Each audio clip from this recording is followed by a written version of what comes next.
Hey everyone, and welcome to Signals from the Frontline, your every Wednesday live broadcast brought to you by Frontline Gaming. We are your hosts, Kicker, the chief of cereal and sigilite of the FLG, and I'm Seth, the Mad Dog, your competitive correspondent. Kicker, bud, how have you been doing? Dude, I'm about to shed a tear. I'm just overjoyed. I have completed my 9th edition Guard Army. Finally, it's all painted, it's based, it's beautiful. Let's bring down my hobby progress. I got to show it off. There is the Lord Solar himself. That is definitely not Lord Solar. Lord Solar. Yeah, wrong image. Give me a second. I'll have that up here. Hold on. we'll be getting him in there soon. Now, here's the real question, Kicker. Yeah. You finished your 9th edition. Do you know what's coming? Yeah, right. There's a whole nother thing happening. And I have it from a reliable source. The GW is coming to your house personally, Kicker, and taking all your current models away and making you paint all new ones that are not in earth tones. Not in earth tones.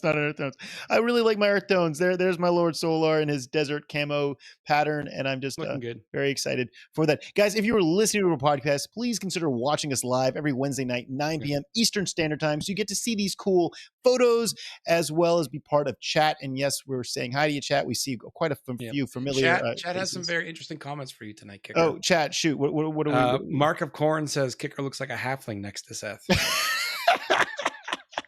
I will take that. It is a slight reflection of real life now. Yeah. That is actually the common thing I get at events all the time is with Kicker and I on screen. Yeah. People don't realize that I am significantly larger than Kicker. And they're like, I didn't think you were going to be so big. Yeah.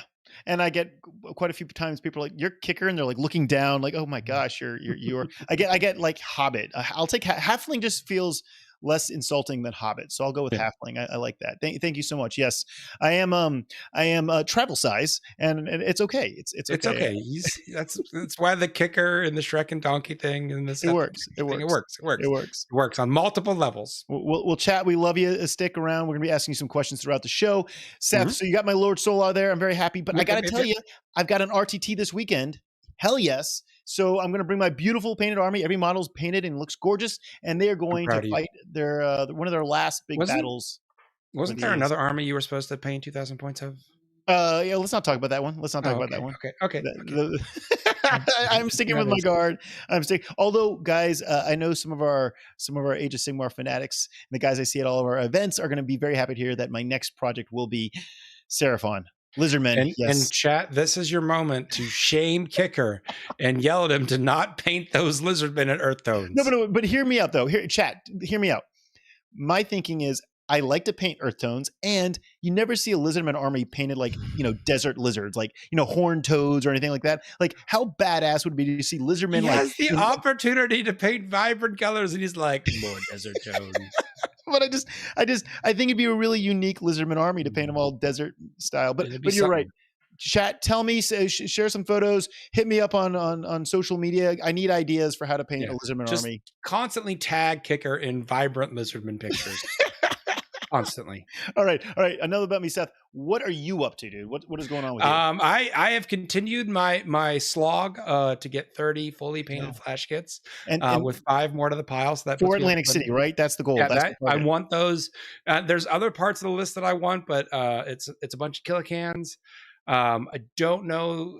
These 5 took me longer than I anticipated in my schedule, so I've got these 5 done. I've got 10 already from before times. I have 15 more flash kits to paint. And then maybe I can get to the a lot of kilocans, like 11 kilocans I would need to paint. Jeez, you want to do 11? Well, 15 total, but I already have 4 painted. I feel like the cans, though, can paint up pretty easily, right? You get some lead belcher spray. Well, it depends on how long it takes to do these guys. So we'll see if I can get them all done.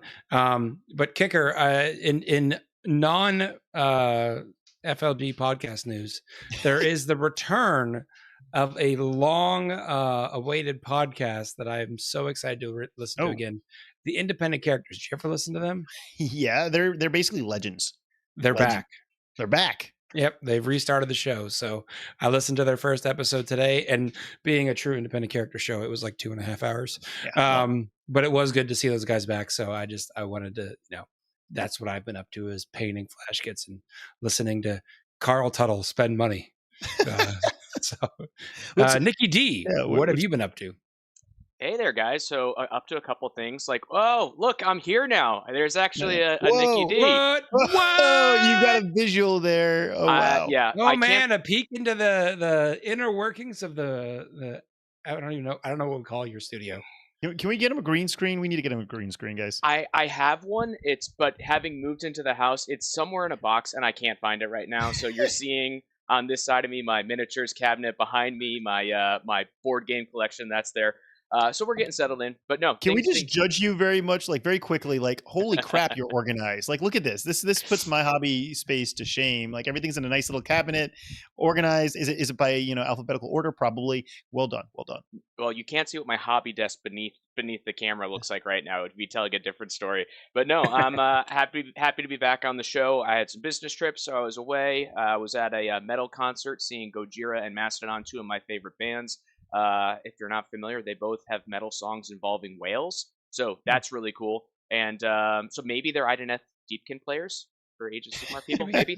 And then aside from that, the last time I was on, we talked about Guardians of the Galaxy Volume 3. Kicker, Seth, have you guys seen Volume 3? No. No, but it's on my hit list. Yeah. Okay, you got to make sure to do it. And when you do, bring some tissues. I will admit that I cried more during that movie. I cried more than the Dark Angels players when they lost permanent transhuman on their Terminators.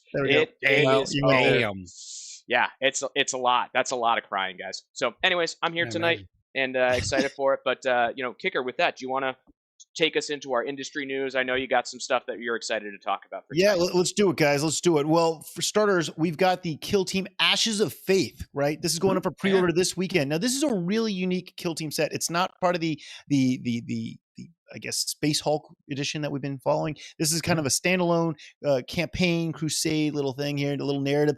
But what's really cool is you've got Inquisitor models in here. Whoa, Inquisitor models. We haven't seen those in a while. So I think these might be like the first plastic Inquisitor models ever, I think, right, Seth? Can you think of anything that wasn't?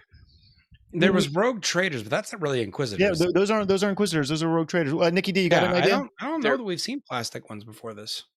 There was an Inquisitor? Chad, let us know though if I'm wrong. Yeah, I think there was wasn't it a one that came out like 2 years ago, and it had that little and she's got like the little dragon on her arm. Yeah. And Eisenhorn. They did an Eisenhorn, right? They did an Inquisitor Eisenhorn. He was fine cast, wasn't he? He was fine cast, but yeah, that plastic one though, that was one of the coolest model sculpts I've seen. So if this is more of that, count me in. Yeah. I mean, it looks like we're really. I mean, it's a cool box set. I'm just excited for the Inquisitors, and then there's a lot of other models that you can get elsewhere in that box. But it's a nice mix of stuff. So that's going up for pre-order this week. We do know these Kill Team sets upon release sell out basically within an hour or so. May the odds be forever in your favor. We hope you can get it. Hunger Games of 40K here. All right. All right. And we do have, on a very, very important note, on the 10th edition News Watch, we've got a bunch of faction focuses. We're going to start off with Votann. Mm-hmm. Seth, as our kind of, I guess, one-time, maybe future Votann player, do you want to give us a rundown? I dabbled in the tan Votann. Yeah. So overall, they changed the judgment token system so that you basically only get it when one of your units die. You apply it to the enemy unit. Now there might be more things in the data sheets. We'll see when those come out. But it's no longer the auto wounding on certain hit rolls. So now the first token is a +1 to hit, and the second token is a +1 to wound and a +1 to hit. So right, certainly that can step up a lot of the damage output. That +1 to wound being pretty big. So I do enjoy that. The overall, though, it looks like they took a pip of ballistic skill away from just about every unit in the army so far that they've previewed. So it's sort of balancing that out by taking away some pips. It also looks like the beamers that they've shown no longer have the, I draw a line and I hit everyone between you and me on the line. Now it's the sustained hits ability. So hitting less units, but doing more hits to the units that you hit. Explain what the USR is for for sustained hits. So if you roll a 6 to hit, you'll do an additional hit based on whatever it is. So if it's a sustained hit 1 and you roll a 6, that does 1 additional hit. Commonly referred to as exploding hits. The conversion beamer, the conversion beamer says sustained hits D3. So if you rolled a hit, you would have that 1 die that hit plus another D3 hits. So there certainly can be a lot of volume now, which was a thing they kind of struggled with sometimes. So I'm interested to see overall how it goes. I think this is a bit of a tone down from where they were. There's been a lot of discussion. We haven't seen any points, so maybe the points are lower. So even though each individual unit might be a little less killy, by having more of them, we are able to do a bit more damage. So I'm interested to see how they go. We'll check them out. I'll always keep my eyes on them. I am a Xenos player at heart, and as much as they look sort of humanoid, they're really not. They're really Xenos. Nicky D, we're going to phone you in, man. We got the World Eaters, and you are more chaosy than Seth or I. What is your thought on the faction focus there?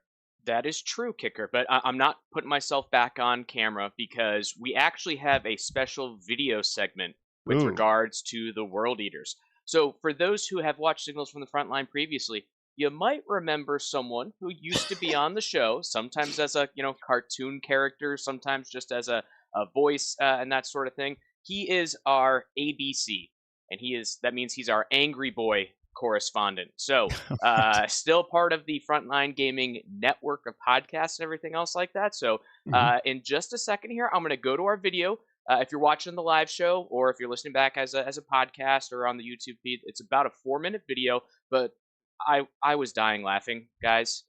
Much like the World Eater Berserkers are when they're on the battlefield. I've not seen this video before, so you'll be getting our live responses after. All right. Yep, that is also true. This is the first time Kicker and Seth are seeing it as well. So we're going to cut here to the video, and we're going to be back with our live reaction to it in about 4 minutes. Roxanne, don't you put out the red light? Roxanne, na na na na na na. Oh. Hello there, Signals. How are you? Didn't see you there. Oh, it's been a while. You look good. Yeah, this is super awkward. I was right. This is like a bad breakup. I personally blame Seth for killing me off in that one episode, and that was it. Anyway, I've been asked to share my excitement with everyone regarding the new faction focus on World Eaters. And, man, thinking back, it just feels like it was 4 months ago. Wait. 1, 2, carry the 3. It has been 4 months ago. What the heck? Oh, come on, man. I just bought this codex. I mean, I'm happy, but I'm also frustrated. 1 hour later. Anyway, as you can see, I'm here in the studio at Grim After Dark. I'm super stoked to talk to you about World Eaters today. Okay, I miss Blood Tithe too, but I'm not offended. The new system definitely has some power. Advance in charge, guys. It's in the book. Other than bringing Angron back, I think most things are achievable on 8 dice. I look forward to feeling like this. You're gonna break the game, you're so good! New high score! What does high score mean? New high score, is that bad? What does that mean? Zerkers, my sweet summer childs.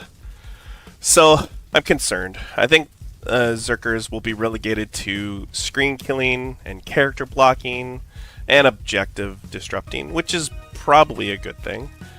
No longer are they the multi-tool that they were before, killing everything that they touched. Maybe that's a good thing. Hopefully there's going to be a character that can join them, that can give them some well-needed boosts. Angron, probably the shining light of this review, with a 14-inch move that doesn't go down. Nice. Toughness 11. Nice. 16 wounds. Nice. And one of the best things, he's not towering, which means he's able to hide like a rhino in heat behind a ruin. Did you say something?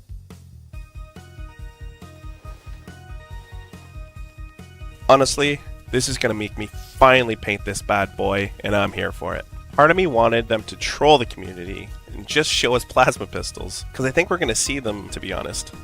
But I think they did troll us by showing us a 500-point model with an 18-inch range gun. Sure, the profile's good. I think it's a solid profile. But to be honest, guys, if you're taking this army to shoot things, I think you're doing it wrong. Blood Offerings is a great strategic ability and really frustrating for shooting armies. Advance that spawn onto that objective, it gets mollywopped by some massive shooting phase. And 1 CP? Don't worry, I own that objective.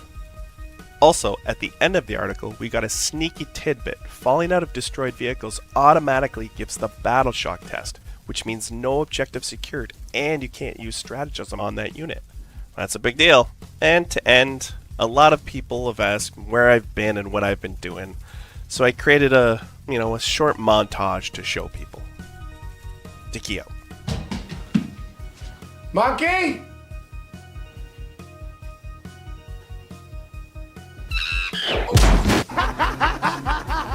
Drive, monkey, drive!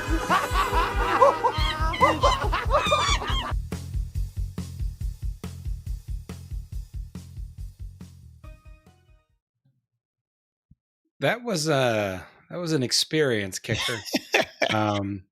For folks at home, just from our tech setup, I had to go watch it on YouTube while it was live so I could hear it. Kicker just got visual the entire time. He didn't get any sound. I am so confused. I mean, I appreciate the former tech priest, now Zerker Dickey's insight. I am a little concerned that he has arisen from the dead.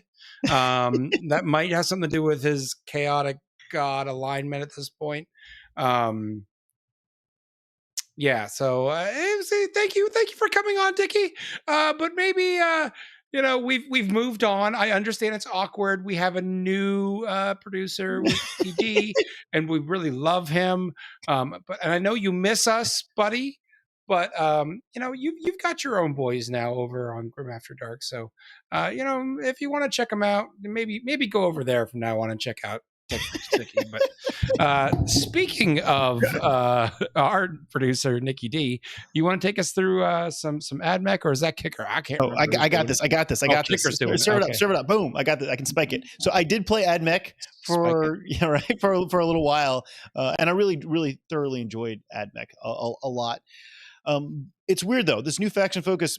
We're going to BS4. Like I just thought these super sophisticated robots on Mars or cyborgs on Mars would have better BS. So now they're hitting a BS4, kind of like the Votan, Seth. You were saying the Votan went up from 3 to 4 as well. It's a little. I'm not too excited about these super advanced guys not having that, but they did get a really cool rule in the rad saturation, rad bombardment rule. Seth, did you see that rule? And how do you? Well, first of all, do you want to explain that rule, or you want me to take it? Yeah. So it's the detachment ability. Yeah. And what it allows you to do at the start of the first battle round, every unit in your opponent's deployment zone, they basically have to choose what's going to happen to that unit. Yeah. That unit can automatically fail a battle shock test, or they can choose to let that unit take some mortal wounds. Yeah. And on a 3+, you do D3 mortal wounds to them. Now, people are like, well, of course, I'm just going to fail the battle shock. I don't care about holding objectives. But we've seen a lot of data sheets like this, the Sisters, we've seen it. We've seen it with different Votan and World Eaters and Aeldari, that you generate certain things by sitting on objectives. Yeah. So if you're OC0, you don't generate that thing. Yeah. And remember, if you're battle shock too, not only you're not holding objectives, you're not getting turn 1 strats. Imagine turn 1 not getting any defensive or offensive strats. Like that can hamper that army pretty significantly. So the mortal wounds might actually be the lesser of the penalty. You really have to think about what's dangerous. Seth, but the other part is this continues on throughout the rest of the game, that you do, I think it's 1 mortal wound to every unit that's sitting in your deployment zone. Is that accurate, Seth? Yeah, it's 1 mortal wound. So wound. afterwards, there is some residual effect. So it forces your opponent to come out of the deployment zone. And it's something for them to keep in mind if they have like a small unit that's slowly kind of getting ticked down by damage. It could definitely chip away. So I don't know that for the AdMech, that seems very, very, very powerful army-wide special rule. We did see Call too. He's coming back. He's coming back pretty powerful. He's a big boy now. We'll have to see his points, of course. But yeah, we're talking T8. A bunch of wounds, a bunch of offensive close combat. He's gonna be tough. We've also got Aeldari. Now, I mean, Seth, I know you never played Aeldari. I don't know if Nicky D did. I played for a little while. They're unique. They're fast. They're nimble. They've got the ability to reroll 1 hit and 1 wound for every single unit as their built-in army rule, as well as Strands of Fate dice, very similar to Miracle dice. You can kind of use these dice to manipulate the game throughout your turns. Those are powerful. Those are powerful. Seth, what do you think of the reroll to hit and wound mechanic? That means like minimum squads or really, really minimum strength squads? We've had that rule though in other variants and other armies like Master Artisans, Death Skulls. So it's been a rule in other armies in previous editions. It hasn't been necessarily overpowered. So I think it's fine. I'm fine with them having that. Yeah, and Aeldari players love their Fired and Fade strat, and they still have it. It's 2 CP. You can move after shooting with 1 unit. It's good. I know they're going to be happy to keep that around. Why don't we ask Nicky D what he thinks about Death Guard? They were previewed this week. I'm sure he has no opinions on them. No opinions on Death Guard. Okay, cool. Nicky D's gonna. Seth, actually, you want to talk about the Neuro Tyrant, because I know Nicky D will have to come back in about Death Guard. We do want his in-depth opinion, but he's got a little technical difficulty right now. Yeah. So the Neuro Tyrant is the big brain bug we've seen in the Leviathan box set. And one of its main things is the Shadows and the Warp for the Tyranids, which is forcing your opponent's armies to take battle shock tests. If you have one of these in your army, you get to subtract 1 from those test results that your opponent takes. So you're making it a little bit harder for them to pass, which I think is really cool. It also can pick 2 units and basically not permanently, but for that turn, say that they're in Synapse, which makes the Tyranid units less susceptible to battle shock. And so if you rocket those units forward and they're out of Synapse range, you've given them that ability in your command phase. So it doesn't matter that they're out of range. So you can kind of keep them supported even as they go forward. So I think it's really cool. Plus, it's just a really awesome looking model. It is an awesome looking model, but let's just be clear: this model is definitely just a buffing unit. It doesn't. It didn't reach. Definitely. We haven't seen everything. Okay. Well, it just seems like they're building it up to be a buffing unit. I mean, who knows? You don't know what its psychic attacks are going to be like. You're right. It crazy shooting. You're right. Fair enough. Well, hey, Nicky D is back. Let's ask him really fast about the Death Guard. Nicky D is taking Death Guard to the Atlantic City Open. So of course he's more dialed into Death Guard than either one of us. What do you think, man? Are you happy? I am curious. Curious. So the preview for Death Guard came out today. There's some things I like in that preview. I do think having a lot of their weapons have been updated to do lethal hits instead of getting reroll 1s to wound. So when you're bypassing a step in rolling dice, that's obviously a good thing. I like that. Some more attacks and some of their attack profiles look pretty decent. But as far as we know, there's no -1 damage. There's no feel no pain, and their detachment bonus it gives them. This isn't surprising. It gives them sticky objectives all the time, which is a good thing. Did you say stinky objectives? Both sticky, stinky. It could be either.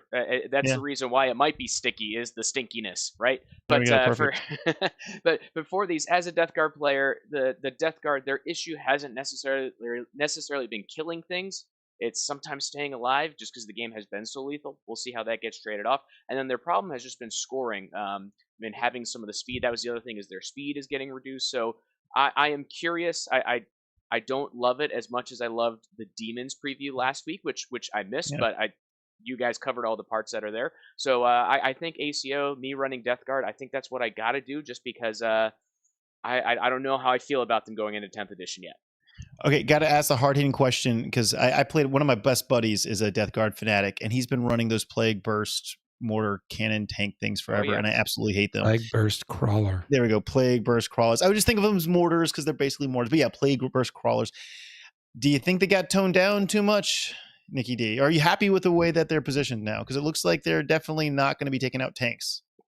No, because they didn't get the strength increase there. Their profile is the same. The AP went down a little bit. Their attack profile will force battle shock tests as long as they hit the target, and they got a good number of attacks that are there. So I think the utility is a little bit different, at least for my consideration as a Death Guard player. The mortar was nice for some pot shots here and there. I'm more interested in the entropy cannons, and it's going to be a while before we see those yet, because those were the things that could really punch a hole through enemy tanks and monsters. So that's the weapon that I'm more interested in seeing. Is it truly an anti-tank weapon? Cool. All right, we're going to jump into the nerd news of the week. We're going to go really fast because, we've got a very important conversation right after this. Starting off with Guardians of the Galaxy. This has got 2 weeks in a row of winning at the box office. I know Nicky D liked it. It's on my hit list. Seth, you're going to have to go watch it. Apparently, Guardians of the Galaxy is legitimately a great movie, as shown by the numbers of attendees. So, and people buying tickets to go see it. So go check that out. Now, this is exciting. This is exciting, guys. And Dungeons and Dragons is apparently going to be launching a channel. This will be a Hasbro, I guess, produced channel, but this is coming this summer. So Dungeons and Dragons channel is going to be a thing. FLG event news, guys. BAO, get your list uploaded. All right. If you're going to BAO next week, upload your list, please. You don't want to get the. If you don't do it, we'll come and find you. Yes. And you don't want us to find you. You don't want us to find you. You don't. We're very scary people. So get your list uploaded. The event is sold out. You can show up and try to walk in, but you won't be guaranteed a spot because as of right now, every ticket is sold. There's no more space in the hall. Yeah. All right. Exciting news, guys. The Las Vegas Open. We can finally announce the launch date, the date of the event. Yeah, here we go. Let's do this. LVO 2024 is going to be taking place January 18th to the 21st at the Las Vegas Rio. The Rio is getting newly revamped. It's got to have 2 room options, so you can get some brand new fancy upgraded rooms that are only a few dollars more than the previously old rooms. And the convention space, as you know, the convention space is hard to beat. It's perfect for what we need. Yep. Now, guys, tickets are going on sale at the same time around the world. That's going to be at LVO, the Las Vegas time zone, because we're biased, right? It's going to be 11 a.m. Pacific Standard Time on June 9th. That's June 9th. Tickets will be going live for everyone. Guys, main events sell out that day. All right. If you're thinking about going to LVO, yes, I know it's 6 months away. The event sells out. So get your 40K tickets. FLG has a robust refund policy. So if you're on the fence, just get your ticket because there's only so much room. And there's going to come a point, I'm telling you folks right now in chat, I'm telling you right now, there's going to come a point where Kicker stops being nice and stops giving you extra tickets out. So if you want them, you got to buy them. And just if the worst comes to worst and you decide your travel plans aren't going to happen, you can refund them. We actually have a really cool insurance policy we launched last LVO, which people really liked. For only a few bucks more, you get this insurance policy so that even if you have to cancel the day before the event, you still get refunded in full, except, of course, for the little insurance add-on there. So that's a great option if you're not so sure. So just don't if you're on the fence, just do it because we're getting the messages even right now for like BAO, people trying to find tickets, and you don't want to be that guy last minute scrambling trying to figure out whether or not you're going to get a ticket. And we love you guys, but we can't always. We can't always. We're going to have a lot of cool stuff at LVO, but I know a lot of you guys are going to be wanting to play in that tournament. So make sure you sign up for your events. The things to really consider, all right, is if you want the high rollers. I know Seth's a big high roller fan. That's the kind of the super big swag bag. If you want a high roller ticket, or if you want any one of the packages. Now, packages are your LVO ticket plus the con badge plus most of the event exclusive merch, all for one low price. Those things are all in super limited numbers. Those sell out. I'm not exaggerating here. Within minutes, and those guarantee Kicker does not get more of randomly. No, those are gone. So those usually sell out within the first 10 minutes of tickets going live. So remember, tickets are going live on the 9th of June at 11 a.m. Pacific Standard Time. You can see our little map here, so you can see what time that is. I'm really sorry if you're in Australia or New Zealand. It's not exactly a good time for you, but ask one of your American friends to help you out. But yeah, or just having a late night ticket buying party. Exactly. Have a late night ticket buying party. But like I said, if you want anything for the 40K champs, or Age of Sigmar is on fire right now. Star Wars Legion, literally the entire event, not just the packages. Legion sold out in minutes. So guys, like if you want this, just remember, get your tickets then. All right, sweet. Let's jump into our signals short for the week. This one's for you, Nick. What is your prediction for, by the way, the rules, in case you're a new listener, the rules, he's got 30 seconds. Nick, answer this. Prediction for a 10th edition new army or faction. What do you think? Ready, go. All right, I've got 2 predictions for 10th edition new army or faction. In 7th edition, we had Thousand Sons, 8th, Death Guard, 9th, World Eaters, 10th, people. That's got to mean Emperor's children, right? Got the name right? Low-hanging fruit, sir. No, that's smart. That's smart. That's my smart. easy one. That's my other one. Other choice, other option, Dark Mechanicum, Chaos Mechanicum. We've seen them. We've seen models in Kill Team. It's getting brought over to 40K for the real game. So 2 Chaos factions. I'm going with that. Nicky D. Cool. All right. Cool. I like it. I like it. I like it. And within the time. Well done. Well done. All right, Seth. Guess what? What? We get to we're it's kind of an interesting week where this weird transition between 9th and 10th. And you know what? We want to fill this in with people getting to know us a little bit more. This is get to know your FLG team. And today we're focusing on you, my friend. I'm the guinea pig, folks. You're the guinea pig. So if you're in chat, you can literally ask Seth anything, boxers or brief, paper or plastic. You can ask me anything. I don't know if I'll answer anything, Kicker. But you can ask me anything. It is a fair game today. So Seth, starting off with an easy question. Where are you from, man? Yeah. So I was originally from northwestern Pennsylvania, like Edinburgh, which is like right near Lake Erie. And I moved to Alabama for school. After school, I spent a few years living in Maryland, kind of where Nicky D's at. And then I'm about at this point 8 years ago, I moved back to Alabama for my current job. So I am here, and I am in Alabama. Not much of a 40K scene around here, so I got to travel for that. And actually, that's how I met you, Seth. Yeah. It seems like a lifetime ago, but we happened to. I'm from New Orleans. You're in Alabama. We went to, I think, a Gulfport, Mississippi tournament. Yeah. D'Iberville. D'Iberville, Mississippi. You were with your boys. I was just coming up with some guys from New Orleans. We met. We played. You kicked my butt. I remember you had a podcast. I was listening to it. I'm like, when I took this job with Frontline, they're like, you should really run signals now. And I'm like, I can't do it on my own. I spoke to you, and now we're best of buds, and it's wonderful. And here we are. But yeah, so from Alabama. Okay, so so you're from Alabama. From Pennsylvania, now in Alabama. When did you get in the game? Was that in Pennsylvania or was that in Alabama? Yeah, so I got into it, and like when I think it was like either late middle school or early high school, but it was 3rd edition is when I got into it. And actually, the first army I had was like a secondhand army from a friend, and it was Chaos Space Marines. Oh wow! And I remember this is like when you're like, I'm a kid, I barely have any models. Your terrain is some textbooks on a table. You cut out maybe some green felt circles for woods or something. So I played a bunch with that army, and then I think the first army I started from scratch was my Tau, and then I actually had a Space Marine army that I ended up later selling, that and the Chaos Space Marine army, and so the only one I have left from that like time period was my Tau. Oh, okay. Well, we're talking about factions right here. Marker Corn's asking, how loud do you wah? Can you maybe this is I don't know that we quantify that. I guess we could get some sort of decibel meter, but I do wah loud enough that I have broken mics before on the Charity Hammer stream. And when I'm on Joe's stream for War Games Live, I let him know and he turns the mic off. All right. So you're a beloved known orc player. What's your least favorite faction? Like least. I gotta say the least favorite one for me is Eldar. Eldar. You asshole. It's just like when I was getting back into the game in 6th edition, I took a break from like part of 4th and all of 5th edition when I was in school. There was a friend of mine. I love him. But he was really good with Craftfall, and he just kicked my butt constantly, and it just drove me nuts. And then I think that just put a deep-seated hatred for Eldar in my blood, and I can't get rid of it now. So and obviously orcs are your favorite. Let that dying race die. Just let that dying race die. Orcs are obviously your favorite. Is that just because you've always liked orcs, like the race, the goblin-y kind of? I started it when I got back in the game in 6th edition, and like trying to compare, how you painted as a kid to how you paint when you have an adult job and adult money and adult time.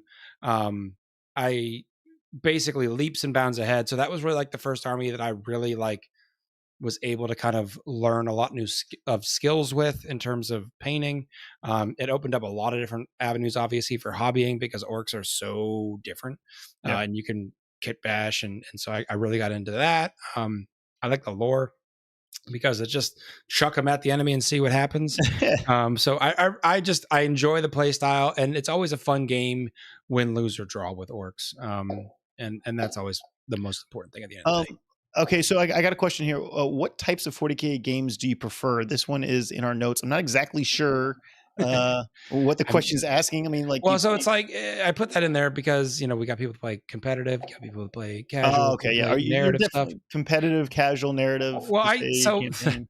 you'd say that, Kicker, but even still, the majority of my 40K career has been casual narrative Yeah, games. good point.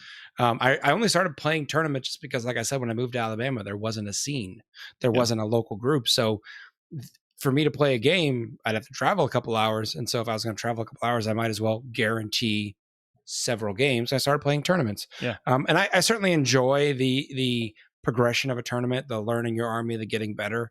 But if I had a local play group and just was throwing dice every week on a regular basis, I probably would lean more towards some more of the more casual and narrative stuff, just because like my Orc Mega Dread hasn't seen the table in several editions, and he would really love to see the table. Poor guy. But then it's like, then you're like, well, do I take the less optimized list to a tournament and just get my teeth kicked in for 2 days? So it's not so much fun. Yeah. When there's that much investment to travel, I feel like I have to try to perform, versus if I had more kind of more access to frequent casual games, then I can goof off and play with those lists some more. So, all right. So we know that your background in 40K, but what other games have you played? I mean, I think I've seen you wearing a Pokemon t-shirt at least once. Oh yeah. So talking actually before the show, I don't really play any other miniature games. Not that I don't want to, I just don't. I literally don't even have a play group for 40K. So it to me, it's like, why buy another game system that I'm also not going to be able to play unless I go to events? So I don't really do much. I have a bunch of board games that my wife and I play with some friends, but in terms of other tabletop gaming, I don't really get into much just because I don't have much opportunity to play it. But I do a lot of video games. I have computer, obviously. I play a lot of Switch. I play a lot of the old classic games on the Game Boys and stuff. So I play a lot of video games. That's all right. What I do. Rapid fire. You're only going to get maybe 3. You prefer 1, but go up to 3. Favorite movie. Go. Favorite movie is The Dark Knight. Christopher Nolan one. I'm a big Batman fan, big Christopher Nolan fan, and that was just a great fusion. So that's then favorite TV shows. It could be favorite TV shows. I think I have to put a one that you probably haven't heard of. Chuck is probably one of my favorite TV shows. It's a very nerdy spy comedy. I really enjoy that one. Yeah. And then my other favorite TV show that I go back to all the time, King of the Hill. King of the Hill. Hell yes. Yeah. Damn it, Bobby. I love that. All right. Now, I'm supposed to ask what your favorite food is, but I'll be very disappointed if it's not cereal. So what is your favorite food that's not cereal is the question. Oh, okay. That's better.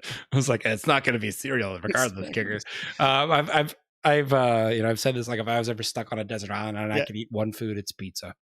Okay. And like, if you ever see me at an event, you will put money on me at an event having pizza at some point. Yeah. So it's pizza. Okay. But let's just get it very clear. If you are going to pick a bowl of cereal, what is your bowl of cereal that you're going to pick? Because I have to know, man. I feel like peanut butter Captain Crunch. That